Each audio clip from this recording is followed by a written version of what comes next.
Hey, it's Rob from Connecticut. You know, we've been heating with wood for about 20 years now, and we've been sugaring our property for about 5 years. That's making maple syrup.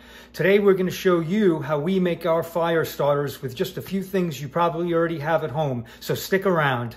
All right, so here's how we make our fire starters. All you need are a couple of strips of cardboard, plenty of cardboard around the house. We save all of our old candle wax in a jar. I've just melted this down, and that's all you need to make these fire starters. So a couple of ways you can do this. Tear your cardboard to the size that you want. These are about 18 inches long. This is really simple. All you need to do, roll up the cardboard,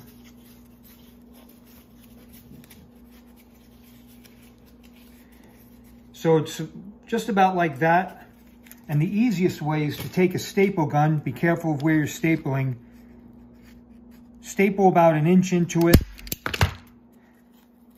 And that is all you need to get your fire starter going. That's how simple it is. Another way of making these is, instead of using a staple gun if you don't have it, is just use a piece of tape. Roll it up and secure it with the tape, and you're good to go.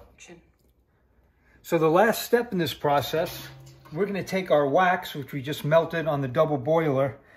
Simply take your fire starter. We're going to dip it about halfway in.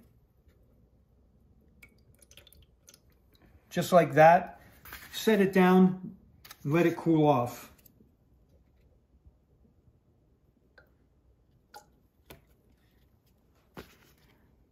There you go. That's all you need to do to make your fire starters. Quick and easy, very inexpensive. One of the things you can do is, when you make your fire starter, keep a little edge, and that's going to be your wick. And for the one where you use tape, just tear a little bit of that once it cools off. You can light that with a match or a lighter, and that's going to give you a good couple of minutes to get your fire starter going, get your fire going.